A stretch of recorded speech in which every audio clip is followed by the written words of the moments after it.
ইকবাল এসে সাকিবের এগেইনস্টে কথা বলে, আমার মনে হয় সাকিবের কাছে ভেড়ার জন্য সাকিবের এগেইনস্টে কথা বলে। এবার টাকলা ইকবালকে ধুয়ে দিলেন প্রযোজক আরশাদ আদনান। ফাইবারদার টাকলা ইকবাল যে শাকিব খানকে নিয়ে এতদিন ধরে উল্টা পাল্টা কথা বলে যাচ্ছিল তার প্রতিবাদ এবার করে দিলেন শাকিব খানেরই বন্ধু আরশাদ আদনান। ফাইবারদার তিনি বলেন যে প্রযোজক ইকবাল এই যে শাকিব খানকে নিয়ে নানা ধরনের কথা বলে, তিনি তো কোনো রাইটই রাখে না শাকিব খানকে নিয়ে কথা বলার। আর তিনি যেগুলো কেন বলে সেটাও কিন্তু দর্শকরা বুঝে, কারণ তিনি এই কাজগুলো করে শাকিব খানের কাছে ফিরে যাবার জন্য। কিন্তু শাকিব খান তো ইকবালকে আর কখনোই তিনি বন্ধু হিসেবে মেনে নেবেন না, কারণ শাকিব খানের এখন বন্ধু হিসেবে পেয়েছেন আরশাদ আদনানকে। আরশাদ আদনান ভাই তিনি কিন্তু ইন্টারভিউর মাঝে একদম ক্লিয়ার করে দিয়েছেন যে শাকিব খানের সাথে আমার কোনো কাজের সম্পর্ক না, শাকিব খানের সাথে আমার বন্ধুর সম্পর্ক।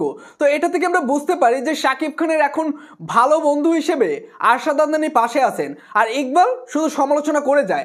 দেখেন আমি কিন্তু বেশ কয়েকদিন আগে কিন্তু এই কথাটা বলেছিলাম যে প্রযোজক ইকবাল শাকিব খানকে চেটেই কিন্তু বড় হয়েছে।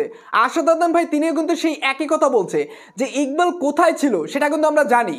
শাকিব খানকে দিয়ে সিনেমা করে শাকিব খানের সাথে থেকে আজকে ইকবাল এই পর্যায়ে এসেছে, কিন্তু তিনি এখন শাকিব খানকে নিয়ে নানা ধরনের খুঁচাইয়ে কথা বলতেছে। তো প্রযোজক আরশাদ আদনান ভাই তিনি কিন্তু একদম ইকবালকে ধুয়ে দিলেন, এবং আরশাদ আদনান ভাই তিনি একটা গুরুত্বপূর্ণ কথা বলছে যে ইকবাল কিন্তু যে সম্পর্ক টিকিয়ে রাখার মতো কোনো মানুষ না। মানে ইকবাল আসলে তাহলে কোন ধরনের মানুষ একটু বুঝেন, যে মানুষটাকে নিয়ে সিনেমা করে আজকে তিনি প্রযোজক ইকবাল হয়েছেন, তার সাথে যখন রিলেশন টিকিয়ে রাখতে পারলো না, তাদের ব্যক্তিগত কি সম্পর্ক কি সেটা কারোরই জানা নাই। এবং আরশাদ আদনান ভাই তিনি বোঝাতে চাচ্ছেন যে ইকবালের সাথে যদি শাকিব খানের কোনো পার্সোনালি ঝামেলা থেকে থাকে তাহলে তিনি সেটা পার্সোনালি মিট করে নেবেন, তিনি কেন পাবলিকলি এই ধরনের উল্টাপাল্টা কথা বলতেছেন।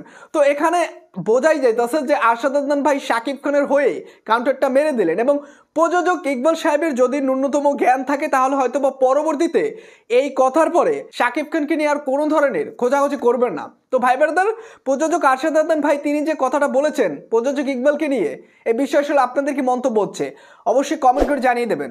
এবং আমার চ্যানেলটিতে নতুন হয়ে থাকলে নিত্য নতুন আপডেটগুলো সবার আগে পাওয়ার জন্য চ্যানেলটি সাবস্ক্রাইব করে রাখবেন।